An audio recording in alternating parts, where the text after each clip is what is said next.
DNVR Avalanche podcast presented by DraftKings Sportsbook. Use code DNVR when you sign up for a new account to get amazing odds boosts every single day. Rudo, AJ, Jesse, and Megan live coming at you on today's show. I'm back in Colorado, and it has not stopped raining since I touched down in this state. So either the state I'm is sorry crying or you're that you welcome. left. Yeah, I'm not sure if it's good or bad at this point. I think the rain is good for like plants and stuff, but also it seems like every 30 minutes a new place is flooding. So that seems bad. I don't know, bro. I got back yesterday, and a bunch of I guess the rainstorm yesterday was nuts. Yeah, we had to fly like an extra hour around the storm to land. Did you really? Yeah. Yeah. So we thankfully avoided it on the flight. My buddy who did the free agency day pod with us for a bit, on his way out here, same thing. They actually had to land in Wyoming, refuel, and then come the rest of the way. Brutal. But dude, some of my plants, like, it looks like the rain like broke a few of them. Like they now that it finally, there's like a little bit of reprieve. Once we're done here, I got to go out and do some horticulture medical assistance to what's going on out there. Yeah, there's some dead plants in our backyard too. So, but yes, the moisture is good, and yeah, we didn't have a show yesterday. I was supposed to be back Sunday, but you can thank Southwest and John Wayne Airport canceled our flight, so we ended up not being able to get back till yesterday evening. So just kind of threw the pod and everything into a tizzy. We had plans, and then the plans got changed and all that. So we're back at it. I'll have a makeup for you guys later this week. But yeah. My B. Well, actually, Southwest's B, but I'll own it on their behalf. It's like the universe just kind of did us dirty on that one. Well, I told you guys this on our meeting, and I guess it's an August pod. Who cares? Yeah, there was 2 flights before. So, AJ, sounded like you were familiar with this. John Wayne Airport has a curfew. It's a 10 p.m. curfew. You cannot fly out after 10 p.m.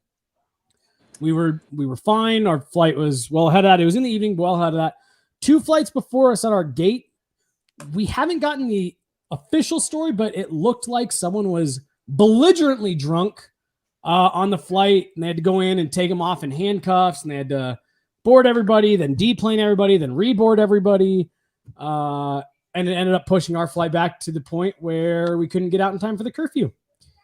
So that was fun. Loved that. Love that for us. I don't fly that much. Jesse, you've done a lot of. What is the best, like, actually affordable airline? Because Southwest has sucked for me. Frontier sucked for me. Delta was okay. American was okay. Yeah. So what's fucked is Southwest is supposed to be like that's supposed to be the answer to your question. It's supposed to be Southwest. Honestly, I've had decent luck with Frontier. You have to really be committed to flying Frontier to fly Frontier. You have to be willing to go out of a backpack, take whatever seat they give you. If you're willing to do that, Frontier is the cheapest option, no doubt. But it's supposed to be Southwest. I during the playoffs, I actually think just through all the crazy last minute flights, I think I touched pretty much most of them. I did Delta, American, United, Southwest, and Frontier. And like straight up, there was not a discernible enough difference between any of them. They're all the same. Got it. Yeah, like Southwest, I do like the boarding process. Get to pick your seat. I'm a big be near the front of the plane guy. I like to get off the plane. So especially if I'm flying by myself, like I'll just take a middle up front. Don't care. But yeah, no, it's seriously like United, which is supposed to be like the big, that's the business one. I mean, it's again, if you know what you're doing when you're flying Frontier, to me, it was the same experience. Fair enough. So it's all bad. That's the thing is that you fly enough, it's all bad. It's all bad. But I flew Frontier for a long time, and then I ran into like 4 flights in a row that were not great, and so I was like, all right, let's go back to trying Southwest for a bit. And like I was fine on Southwest. There are upsides and downsides to it. Mhm. I like the boarding process in Southwest where it's like, cool. I don't mind sitting at the back of the plane because I'm never in a hurry to get off of it because I just don't like people being behind me very much. So I'm happy sitting at the back of a plane and I'll wait. I have no bones about chilling at the back and just being like, okay. Because I'm usually the last guy off of a plane anyway. Even if I'm sitting in the middle of the thing, I wait for people to get off and then I'll go. Yeah.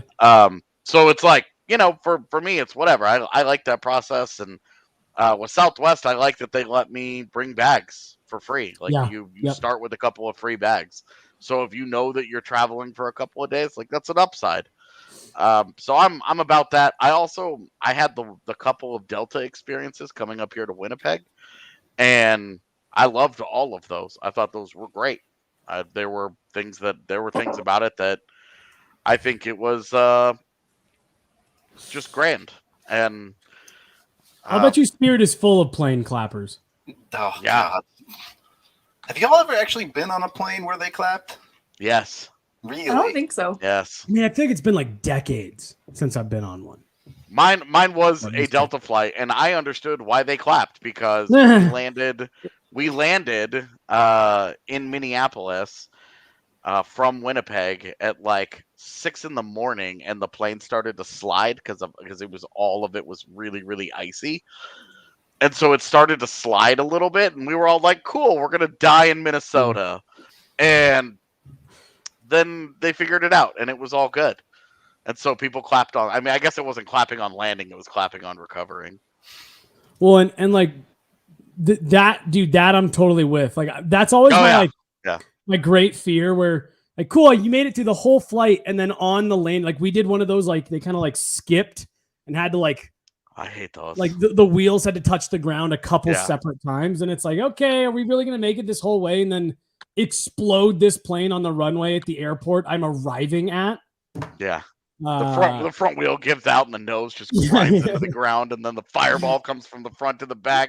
So you watch the whole thing and you're just like, come on, I'm going to be on the news like this. Yeah. So, But no, so like once you're on the plane, it's all the same.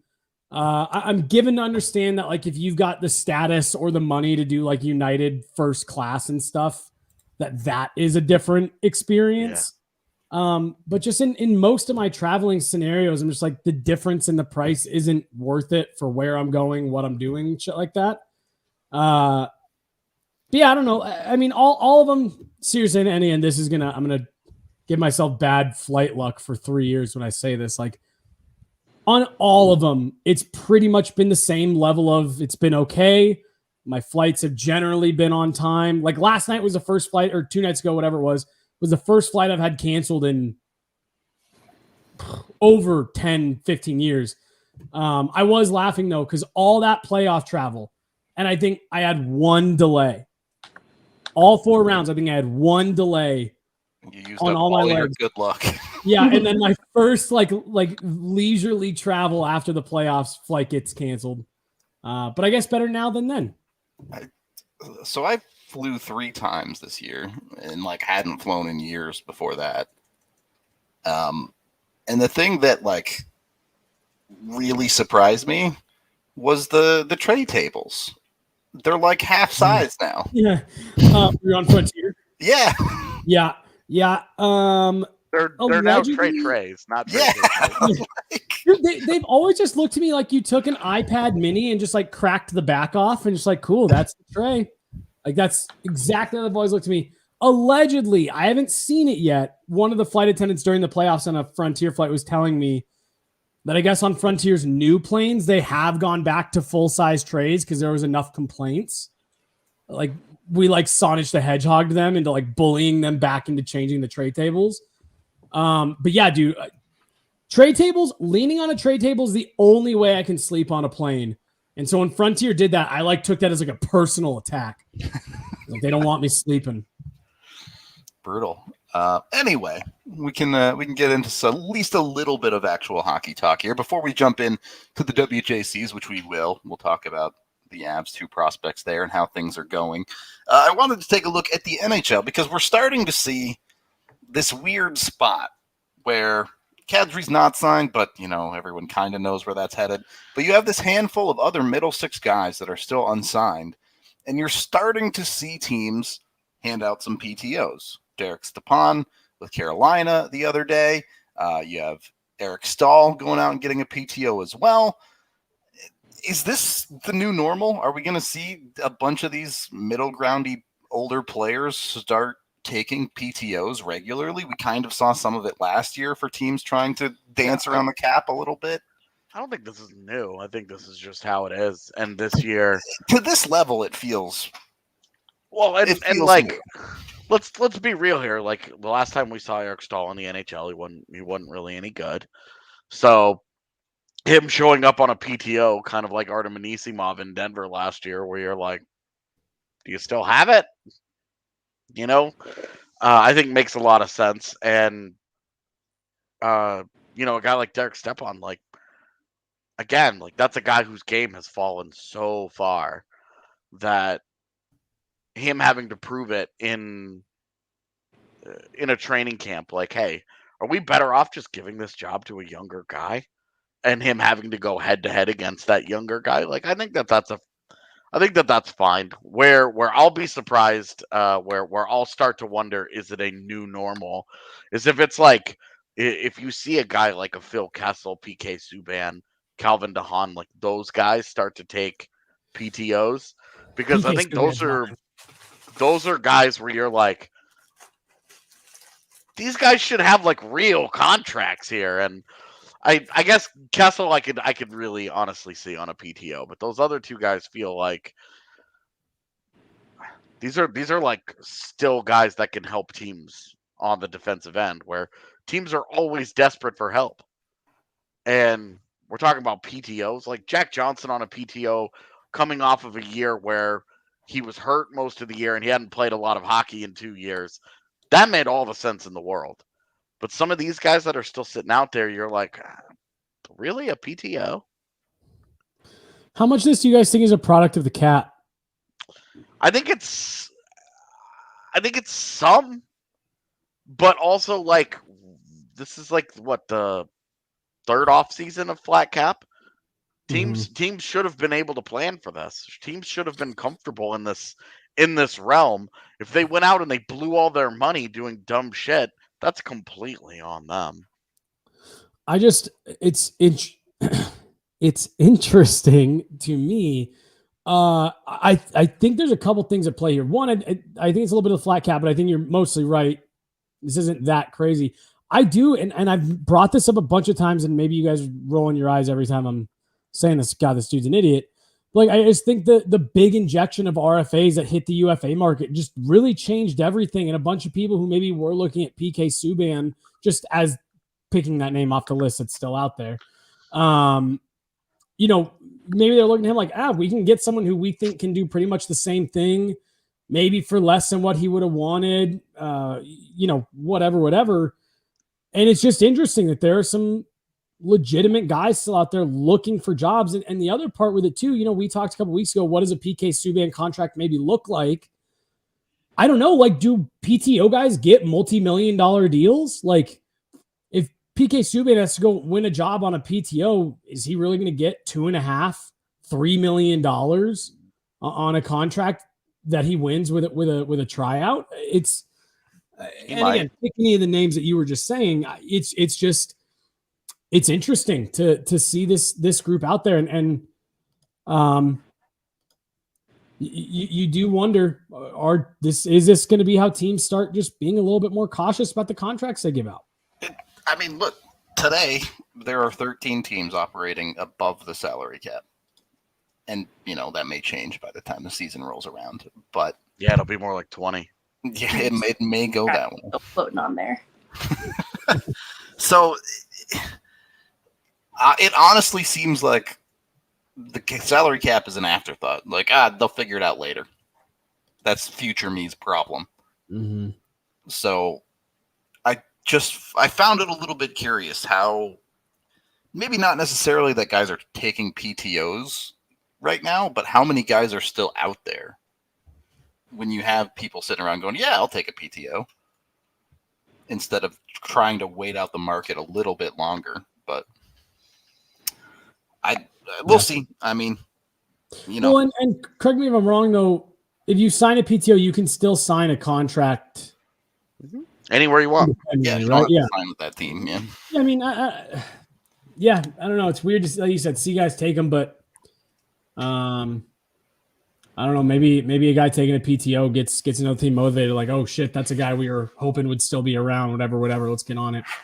An interesting situation. There's a bunch of guys I didn't expect to be there for sure.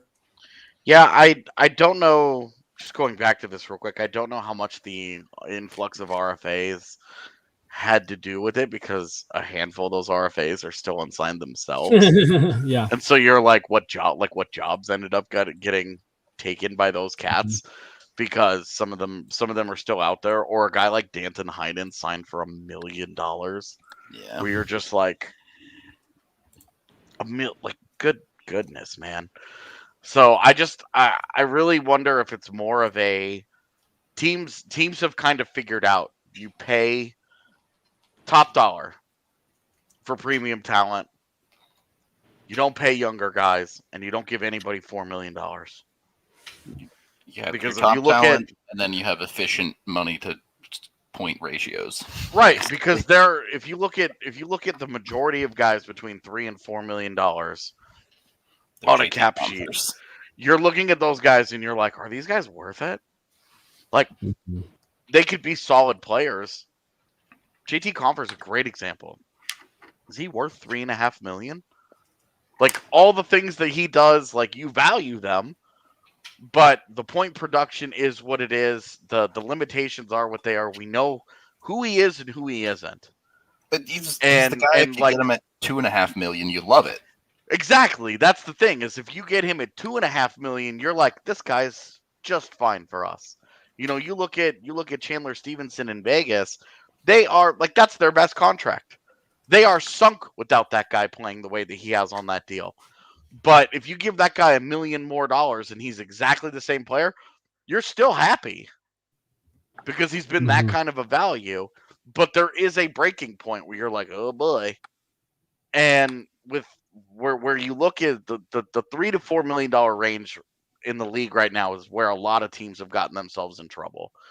You sign 4 of these guys, and all of a sudden you're like, that's one premium player, or that's a bunch of young guy spots that we no longer have, where, hey, we think that this young guy could slip into this role and be a real player for us, but we're committed for a couple of $1 million here. You look at that zone, I think, is just where teams have gotten in trouble, and that's the exact class of player right now that's struggling to get jobs. Yeah. Oh, Rudo, you're muted. Yeah, I take one day off and everything falls apart. It's a fair point that, especially under these cap restrictions, those are the guys we've been talking about that are going to get squeezed, right? The guys that, you see them get paid a little bit too much every single year. Now, 2 years from now, the cap could be up $8 million, and this conversation is dead. But in the current league, coming into this season, that's not where teams are at. So they're kind of managing it.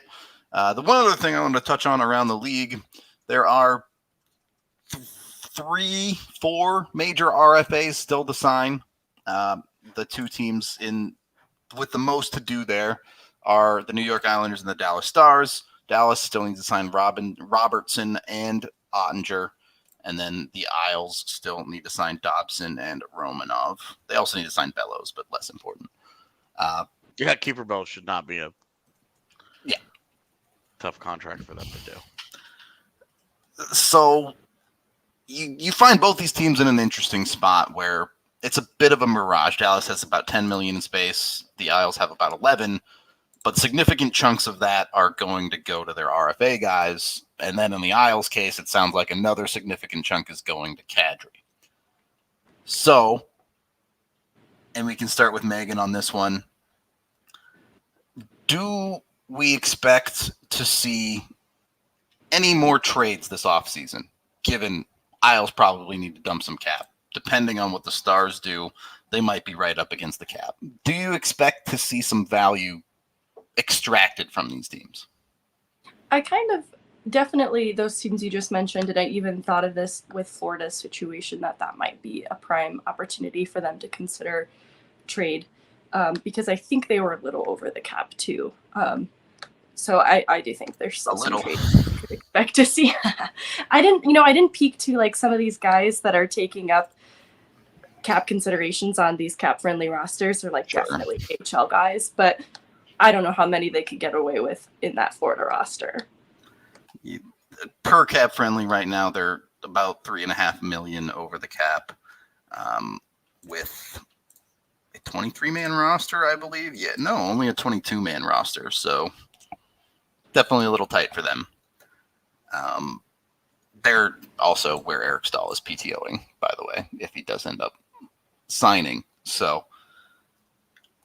it feels like there's still something to come. I'll put it that way, where teams are going to have to sort out their cap costs. Yes, on signing their guys, but also on making everything fit.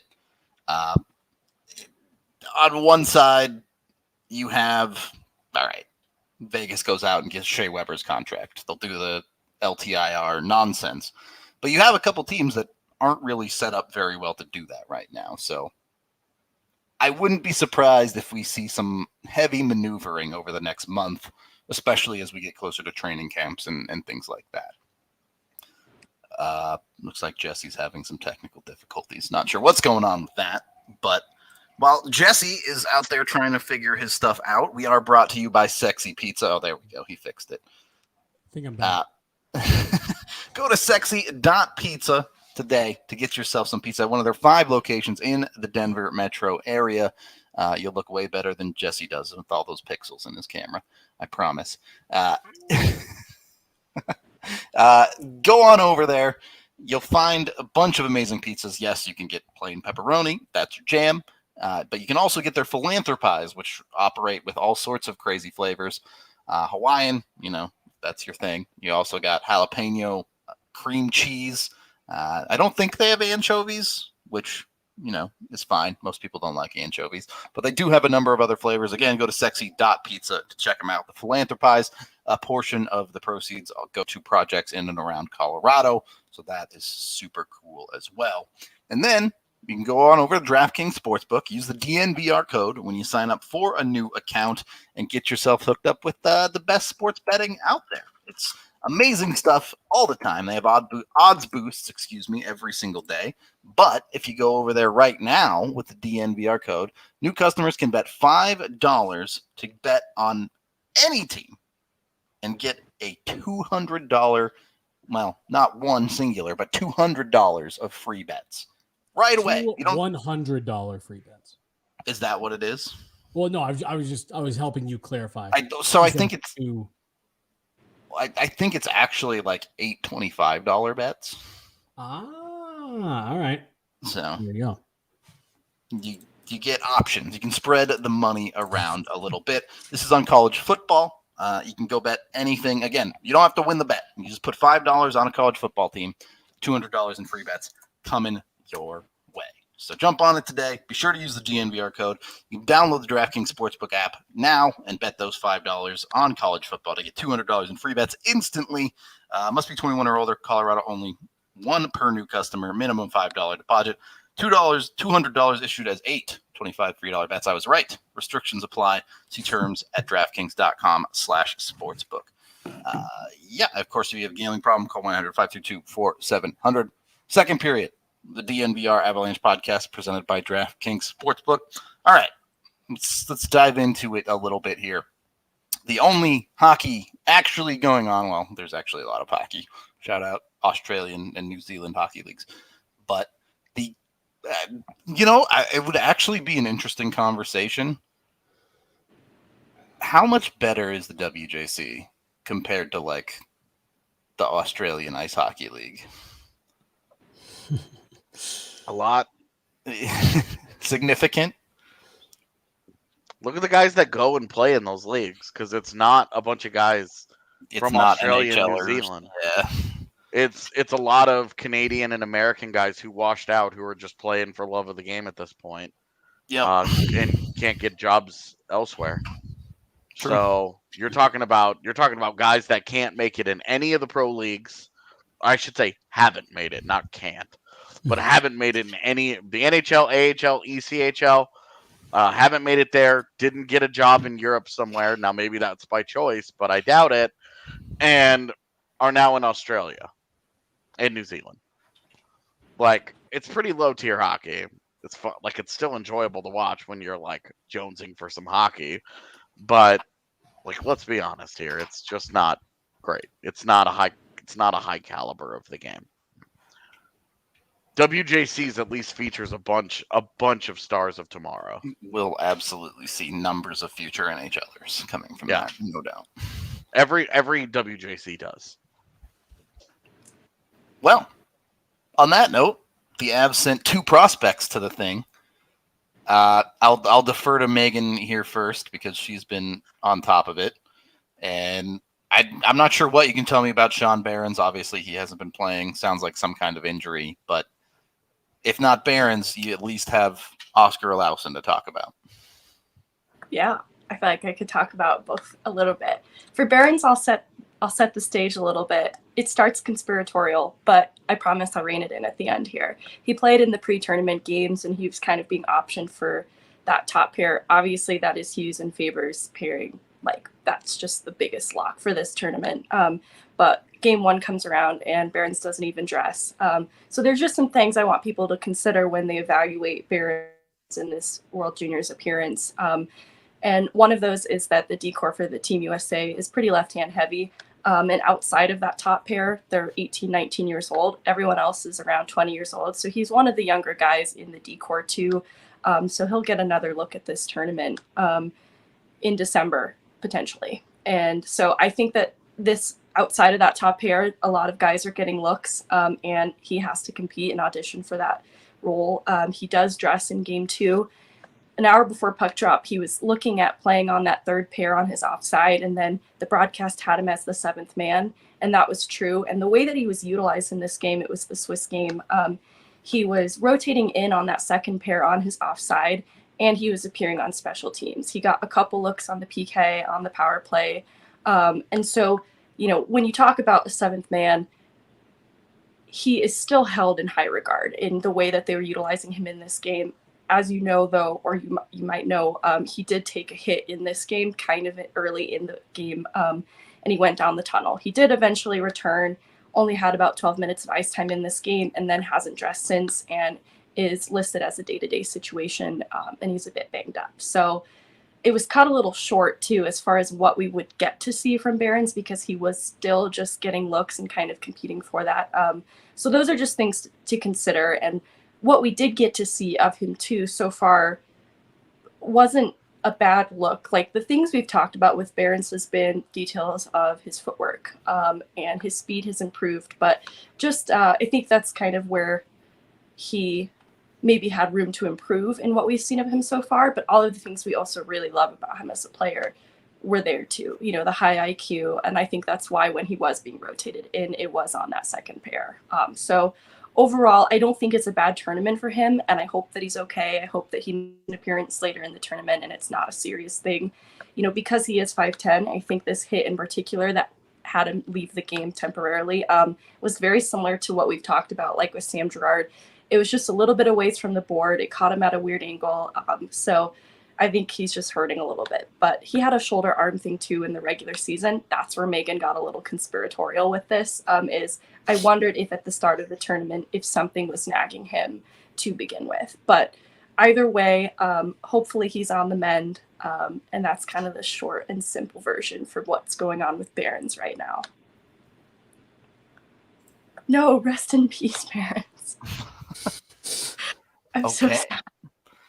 It's an interesting conversation, AJ, one I know you and I have had before, where, the Behrens is a top 3 prospect in the Av system. I'll say that generously, and we'll get more into that tomorrow or the next day, I'm sure. But you look at the Avs defensive pool now, and the list is pretty much Behrens. And for guys that have genuine NHL upside, it's Behrens, and that's it. Has his development become that much more important where you can feel a little bit disappointed by his usage in this WJC? I don't think so. Okay. I'm like, look, this is a cool tournament. I'm glad that they got it in for the kids. But I think one of the things that Megan mentioned there at the beginning was the context that Behrens is one of the younger guys here. And that's always an important thing to consider when you're talking about WJCs, because older guys who are never going to get to do this again in their lives, who are not going to be eligible to do this again in a few months in December, are going to get the burn. They're going to get priority here. And in a couple of months in December, Sean Behrens can go back to this thing. And I think that's important to consider here, because this is not a situation where it's all about just how are they playing. There's always a little politics involved, a little bit of hierarchy involved when it comes to WJCs. Don't ever let anybody tell you otherwise. There's always a touch of that. So I won't worry too much about this one. I will say come December, if Behrens isn't on the next WJC team, if Behrens is not having a really strong sophomore year at DU, then you can start to worry. But until any of that, nothing that could possibly happen at this tournament outside of injury, of course, because that's always a potential game changer for a kid's development. But nothing that he could do at this tournament should derail the optimism built on an entire freshman year where he was very, very good. Yeah. No, I think AJ nails it there. It's especially with prospects, we do it at the pro level too, where you want to watch it really closely and you want to be able to draw conclusions and oh, this is who that person is. Oh, see when they do that. There's a lot of outside circumstances. I mean, shit. AJ mentions politics when it comes to these WJC rosters. Cale Makar was by the end of that tournament, still considered the extra defenseman, despite being named the tournament's top defenseman. He was used, very sparingly, power play stuff, even though it was obvious he was a step ahead of a lot of other people. He still was considered the extra guy. So I'm with AJ. This is also just a weird WJC, weird circumstances. Just watching this, the energy in the building seems weird. You want to see him do well. Guys not necessarily underperforming, but not performing to the level that you expected or hoped. It's never a good thing, but with a guy like Olausson, have we come to an agreement of Olausson? I've heard both. Even the broadcasters say Olausson, but I've heard Olausson. So all of the Swedish casters I've heard say Olausson. But when people come to North America, they regularly, like Mikko, when Mikko came, he was like, yeah, it's the US, so it's Rantanen now. It's fine. Yeah, we bastardized it and just make it our own. Well, because AJ and I guess I don't want to speak for, I've always said Vasilevsky, and people this year started making fun of me. I'm like, I feel like that's the correct pronunciation. I've called him that his entire career. Yeah, that's what I've always thought it was, because that's, I know people get annoyed with the Pierre Maguire thing, and he can go overboard, but I don't know. I'm sure those guys appreciate him trying to say the name right. So that's just, I don't know. Anyways, totally derailed this. To AJ's point with Oskar, you've got him coming back in a few years. You really liked what you saw out of him last year. And it's the same with Behrens. Behrens had a great freshman year. Don't be concerned. It's just, tournament like this, take a deep breath and use this as kind of a measuring stick to how are they building on this performance. Okay. It's a good opportunity for Oskar to kind of an extension of what he was able to demonstrate this year, because there was a lack of stability at points. Now he gets a little bit of stability in this tournament. And I feel like I'm talking out of both sides of my mouth when I talk about Olausson, because the things that he does well and when he's visible are the things that he's not doing at other points when he doesn't look very good. And in this tournament, you've seen shades of both. There have been, one, the role that he plays for Team Sweden is pretty elevated. I kind of thought he would be on the top line, but he's on that second line wing, and that has still been a wonderful position for him, and it's been really productive. And he's on the power play. We obviously saw that finally connect for him too. He scored a goal last night off the power play, and it's that shot that we talk about so much with him and the tools when it comes to him. That's one of the things that he has in his toolkit. But Rudo and I were talking about it last night too. There are other things he's doing away from the play at points that don't need to be happening. He's puck watching a little bit. Sometimes he engages in contact, but it's not as purposefully as he could. But he also has such great speed for a guy his size, and so sometimes his zone entry is so impressive. You just want to see him engage contact even more. He's doing some things well, though, for Team Sweden, and he's been one of the top players. I really like what this tournament was for Olausson, especially to start what will be next season as a launching off point. There have been some things that I like about his game right now and where it's at that are promising for what will be a development year next year, because I think we are all in agreement that it would be premature to start talking about any sort of NHL role that he could play in the near year future. Yeah, being perfectly honest, I'd be shocked if he plays an NHL game this coming season. You never know. Anything's possible. But It would take one whale of a preseason and training camp. I mean, I don't even think that would do it. I think you'd be looking at like the JT Comfer path, where like has a good preseason, goes down to the AHL, absolutely kills it down there, like makes it obvious that he's ready, and then gets a call up midseason. Would be like best case scenario to me. What's fun about kids like Olausson for me, and again, like this is the only thing really we've talked about with him, is just it's exciting when you see guys that have tools that there's a baseline there, and he's got. I mean, again, I just go back to that preseason last year. I'm sitting there watching him in those preseason games. I mean, I think he scored 2 or 3 goals in the preseason. I mean, like he's got an NHL shot. So, I mean, like the thing that we talk about all the time that gets you paid is the most valuable thing. It's the hardest thing to find is goals in the NHL. And he's got that ability. So you like that. You always like that. Not only does this guy have something to build on, he's got a really good, really valuable tool to build on. And so, you like that from him, in like what you said is in what is going to be a development year.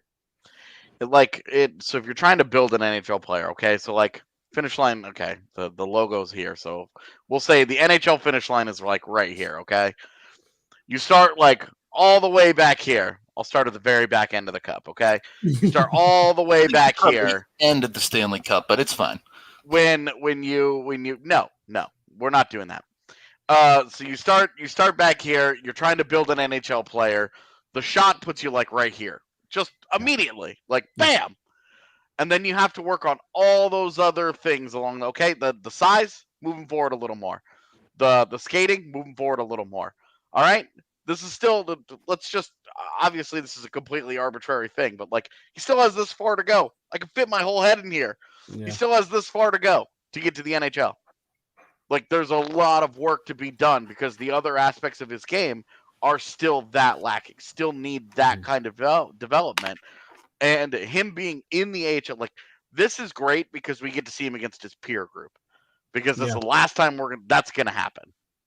There's no more seeing him against the peer group after this. He's going to go to the AHL. He's in professional hockey in North America. It's sink or swim time.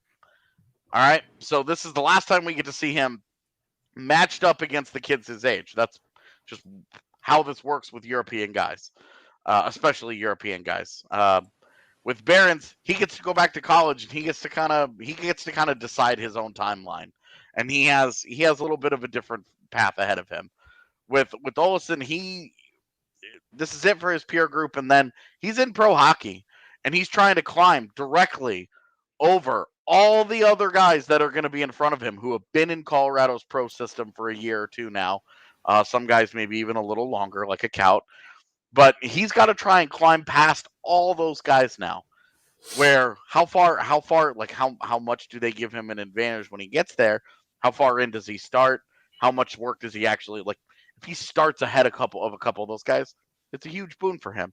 If they put him on the third line to start the season, which I think is probably where he ends up, it just makes the most sense to me that he starts there, have the AHL, a couple of AHL veterans, couple of prospects start kind of in that range, and then he ends up on that third line to start.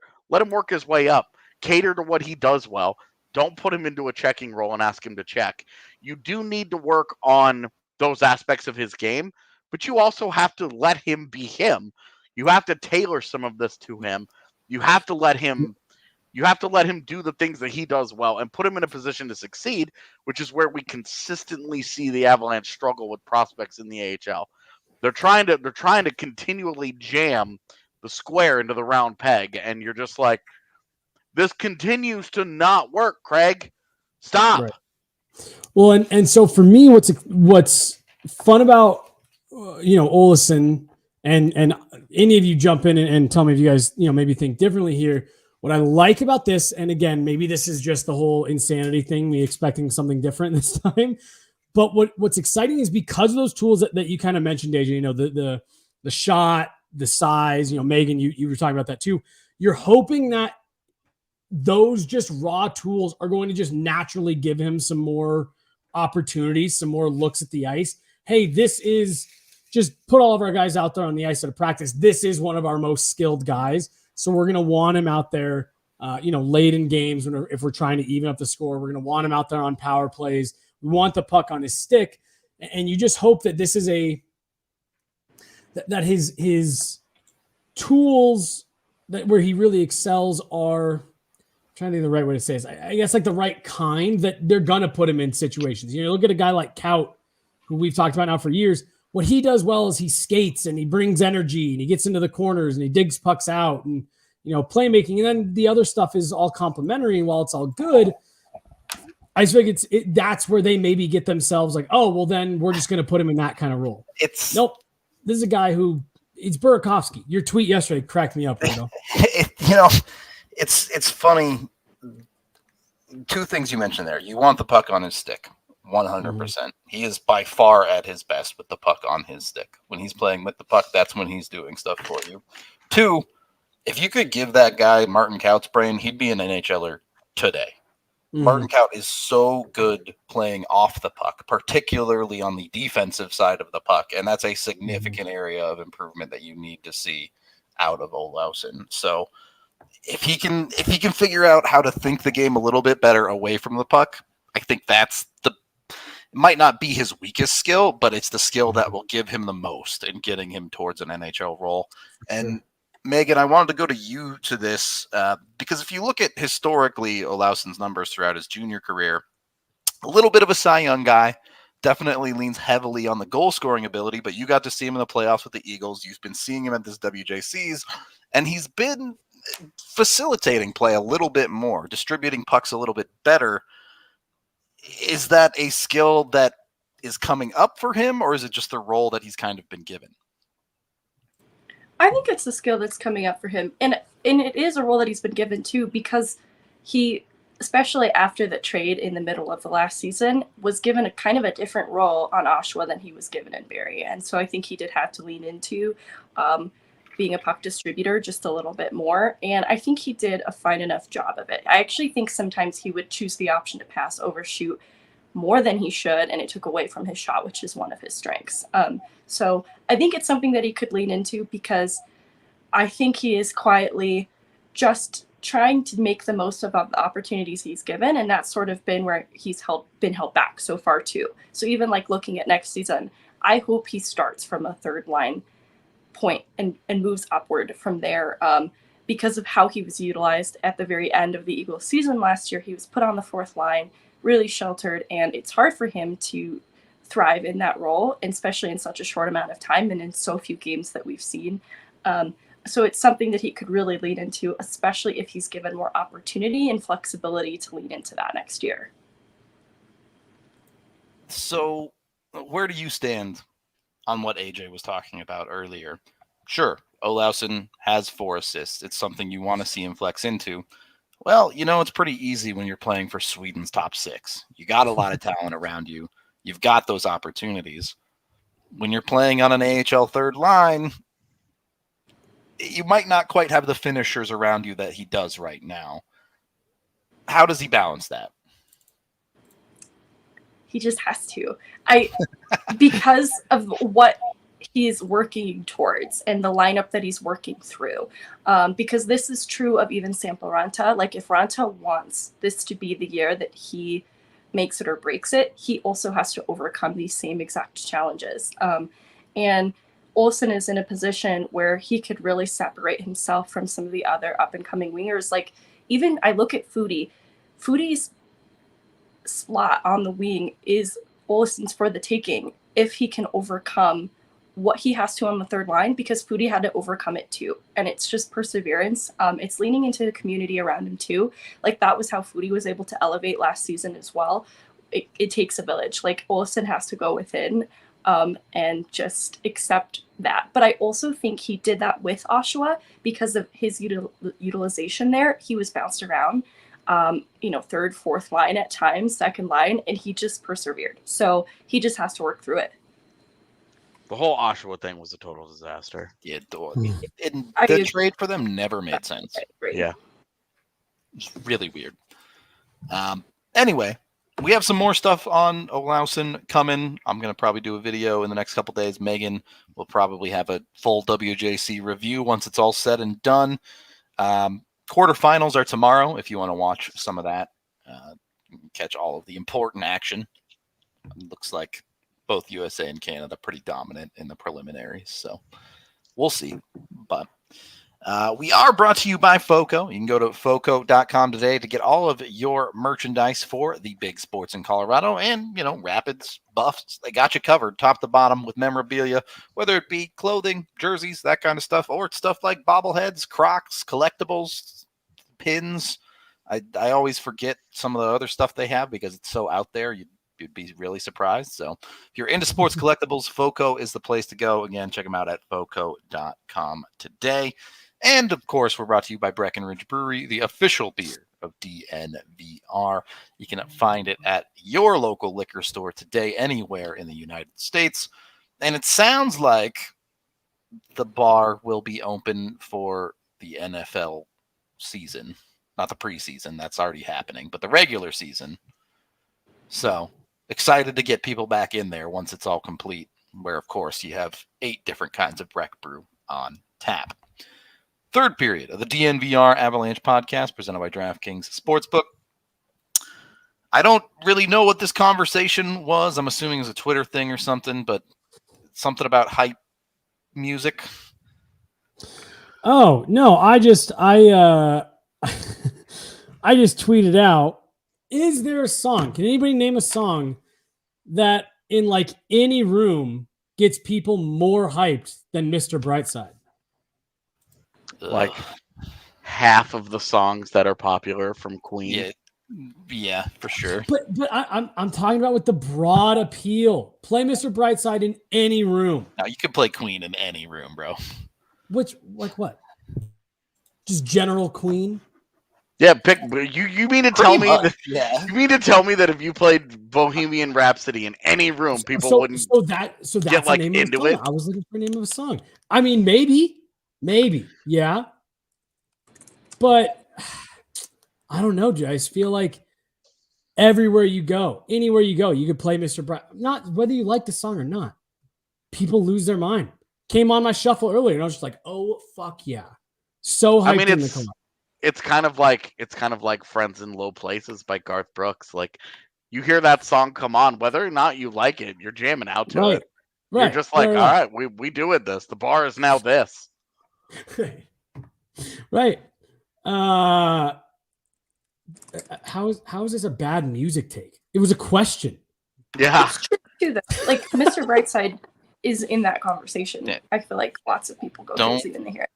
Don't worry, I got the bad food takes. I got the bad music takes too. The Killers aren't actually that good. Oh, I can't stand the Killers. I can't stand them. I take it personally every time somebody puts them on at the bar. Even Mr. Brightside. Yeah, I can't. I Wow. hate it, dude. It's like hearing Blitzkrieg pop. It makes me want to blow my brains out. I can't. I hate it so much. I hate it so much hearing it. It's like crawling naked through a field of pine cones.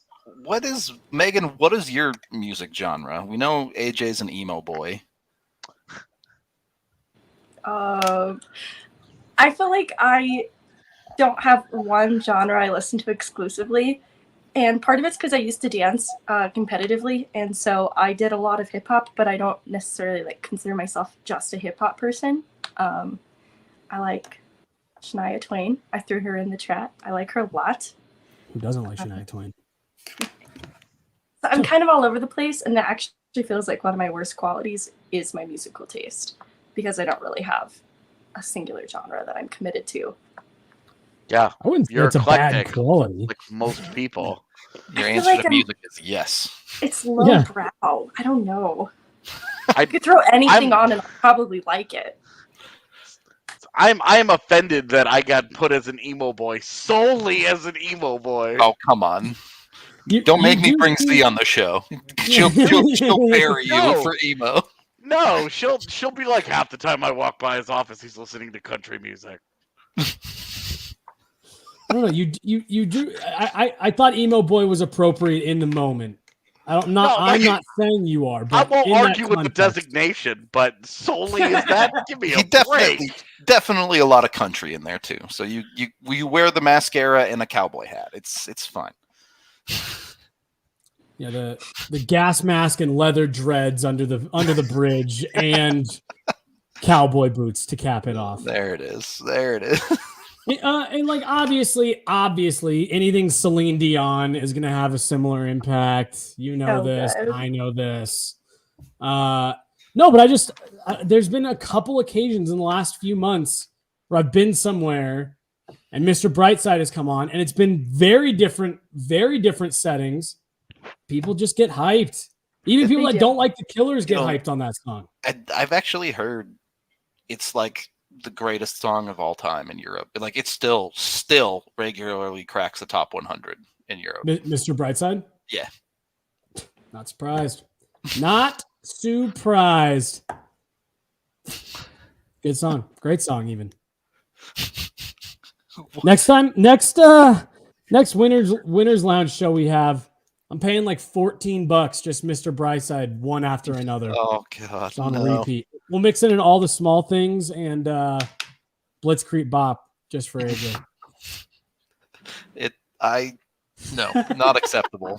I hope the new bar has ejector seats in the studios so that we can get it off of podcasts. Yeah, no, we have control in the new bar. That's 7 skips in a row right there. Oh, do we really? Yeah. Oh, okay. Sick. That's more realistic. I'm here for the ejector seat too, though. Yeah. I like the ejector seat idea. Also, I like theme songs. Yes, good call on theme songs because I don't know how you could listen to either the Power Rangers or the Pokemon theme song and not get a little jazzed up. Ooh, true. It's for me. It's X-Men. It's an old X-Men cartoon. Oh, also, I mean that was my ringtone for like years. That was my ringtone. Was that song? That's one that just that beginning, like before the theme even starts playing, it's like that. Dun, dun, dun. I'm like, oh fuck. Sailor Moon, excellent. Halo, excellent. Yeah, Halo's a little different. Like, that's not a theme song that gets me like amped up. I'm not like, no, because really? like the in-game music is always the one that really like fires me up. It's not like the Halo theme. The Halo theme, I kind of just want to sit at the menu and listen to it. That guitar riff hits and you're not amped. Not in the same way where I'm like, it's all right, Master Chief, let's do this. Ah. Let's single-handedly take down the Flood. I heard the show sucked. I wanted to start watching. Yeah, don't but I heard watch it. sucked. Okay. Don't. What show? Actually, Halo. like, do you know? No. Do you care about? If you don't care about Halo, it's probably fine. But like, Didn't know there was a show. if you have respect for the game, you'll probably hate it. I've heard that for being like a Halo show, there's a surprisingly small amount of Master Chief, and it's like that's why everyone's here. Like everyone's here to watch what he's like in like a cinematic setting. I've heard it's just mostly about like all the dudes hanging out with him. This right here. Look, if you haven't seen Doctor Strange at this point and you're wanting to, it's on Disney Plus. When they introduce Professor X, they play like the X-Men 93 like rift underneath. Oh, so sick. Is the Law and Order theme song just those two notes? Yeah. Yeah.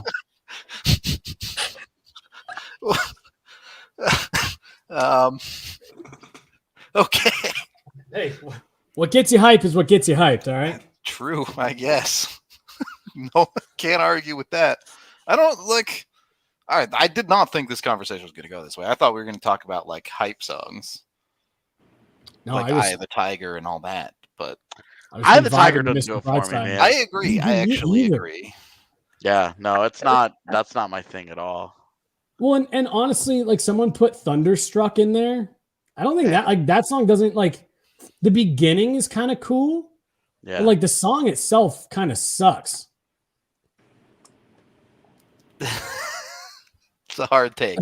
I don't think it would get the whole room singing, but I Well, don't no, think and that's what I mean. Like this, like it's good stuff. But I mean, in terms of like everyone gets hyped at that beginning part, and then the rest of it's like, oh no, this is just a cool song. Like this is a good song that we like. do we need to bring this up again? Like the Sabres started doing it this year.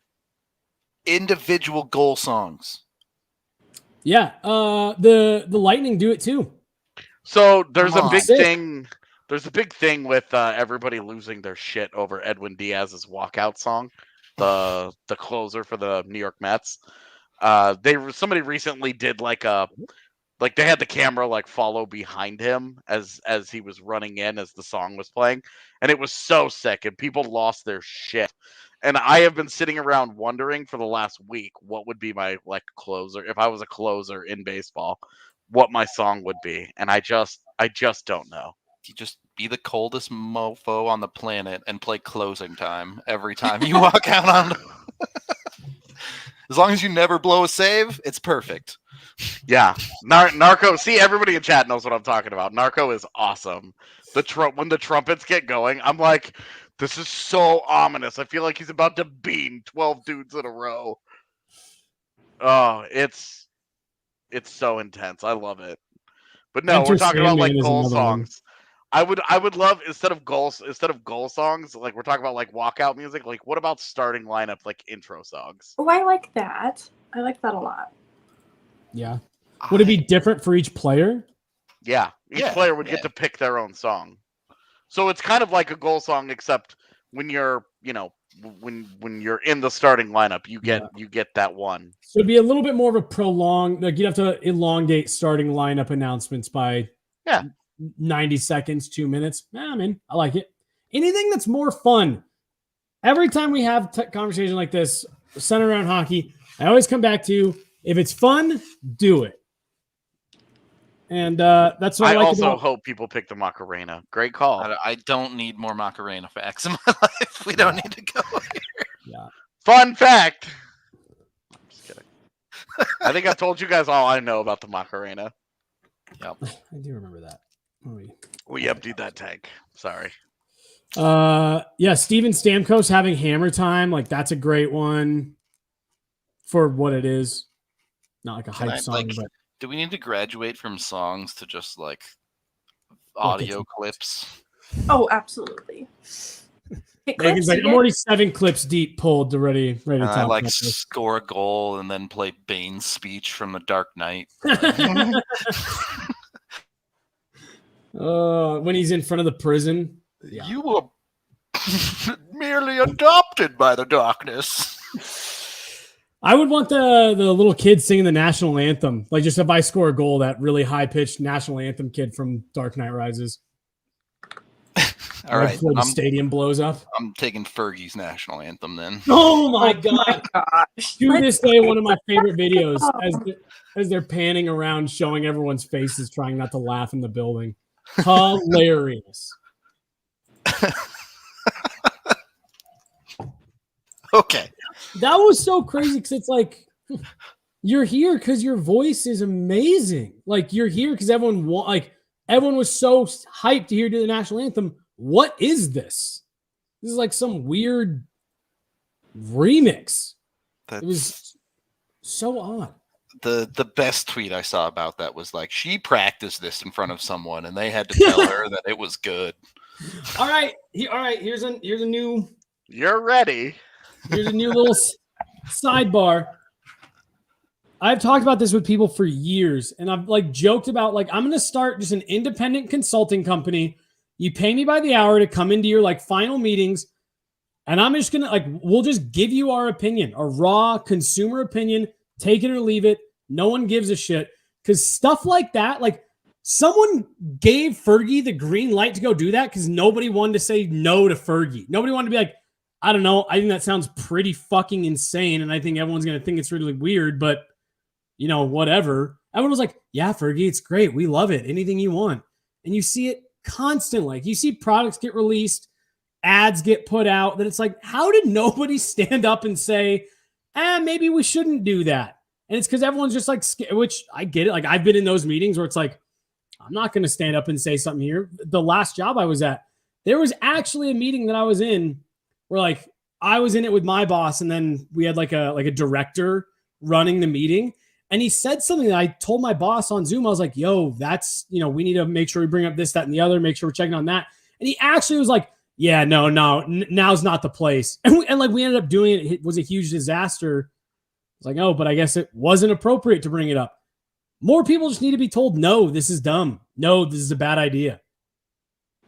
And I actually feel like NHL GMs got like everyone hired that for the first time this offseason, or there's someone like, nah.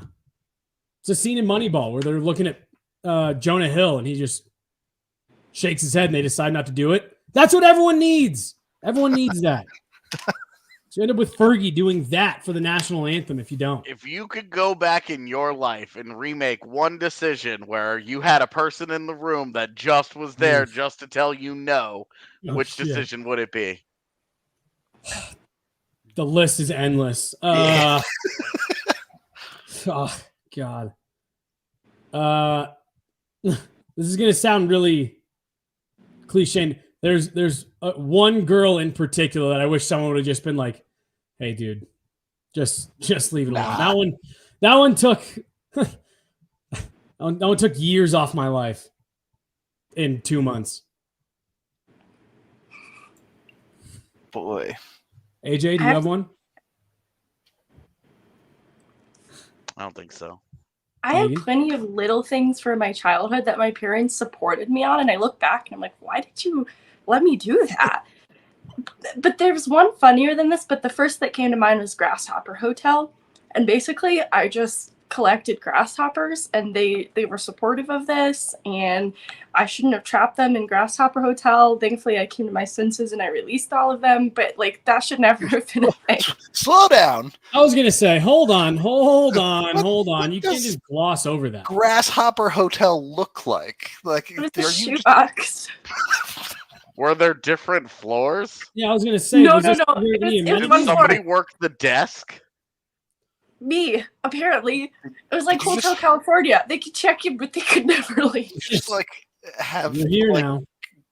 10 grasshoppers battle to the death in There like were so many more than 10. There were so many more than 10. And I tried to differentiate them. I was trying to like name them and identify different grasshoppers from each other. And that's where I started to lose it a little bit. All right, this is the most important question. When was this? Like 2 years I'm ago. trying to remember. Yeah. It's like last month. COVID. I was in 3rd grade, I want to say, because we lived in Japan. I remember this is where I did it. Okay. But so 3rd grade, thereabouts. All right. Yeah, I mean, so Grasshopper Hotel was just a shoebox full of grasshoppers. Yeah. Yeah, I mean, I think like PetSmart has that, like to feed like frogs and stuff. Like you can just go like scoop grasshoppers out of the box. So, I mean, like, yeah, you were essentially like a neighborhood PetSmart. They were in the wild. I was taking them. So, like, you're telling me that there was like a community of grasshoppers in Japan that thought that you were straight up Godzilla. Yeah. Yeah. There was so much wildlife in Japan, first of all. So I'm glad that's the only thing I decided to bother with. There were so many bats. There were so many snakes. I'm also impressed that you were able to find way more than 10 grasshoppers just like to quickly throw in a box. How did you catch them? Yeah. What? Was there a process? Did you have it mastered? No, and that's why I think I injured one, and that's when I decided to stop Grasshopper Hotel. But I would try to scoop them with like a leaf so that I wasn't actually picking them up. But Megan, you're playing Animal Crossing in real life, just swinging her head. Yeah. Did you keep it in your closet? Was your closet like chirping every night? No, it was thankfully all outdoors. So you put them in a box and left the box outside. Just for them to sweat in the heat and die of heat exhaustion? Whoa. I know. Sounds like Megan's private horror movie more than it was Grasshopper Hotel. Thankfully, it came to an end pretty quickly. But so that's something that you wish someone would have told you no on, eh? Absolutely. Can't imagine why. All right. Is that a good place to leave this? I don't even know what to say after that. I'm good. How do you transition out of Grasshopper Hotel into something else? I just don't know how you recover from that. You end the show, I guess. And then when I'm not here tomorrow, you guys, I'm stuck in Grasshopper Hotel. Yeah. If you don't hear from me, check a shoebox that Megan recently had ownership of. I wasn't trying to injure the grasshoppers. You were just trying to kidnap them. Yeah. I thought, it's rough out there, little buddy. Like, come to the hotel. I don't know. Come hang out with all these other grasshoppers that I've kidnapped. To take the grasshopper out of the grass. Yeah. Turn him into a cardboard hopper. Where the only thing to eat is other grasshoppers. You know what? Maybe I was saving them from all of that wildlife in Japan. The giant bats. I would say the bats would eat them.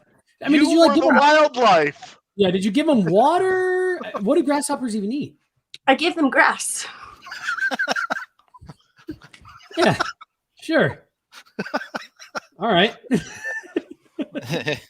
And those grasshoppers lived happily ever after. Yeah, and that was no doubt.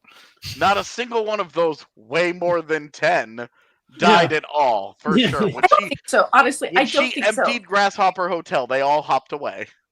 Yeah, I mean, I don't recall any dying. Oh, that's great.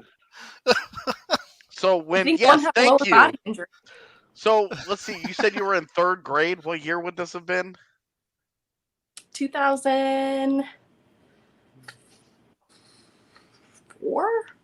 Okay, so Battle Royale came out in 2000. Because that's basically all this is. Mind of Maddie and I were on the same page with I was gonna say Battle Royale. Yep. I don't know. All right, let's get out of here. Yeah, we gotta wrap this up before we lose our minds. I'll say before PETA gets into this. No, I'm in big trouble, guys. We will be back tomorrow talking about some stuff. AJ's, you're gone, so we'll probably save the prospect stuff for Thursday. But yeah, we'll be back the next couple days talking hockey, getting into the Yams prospect pool, things like that. We appreciate all y'all hanging out with us. Back on the main channel now, back where we belong with the cool kids. Yeah, that's all I got for you. So until the next time, we'll talk to you later.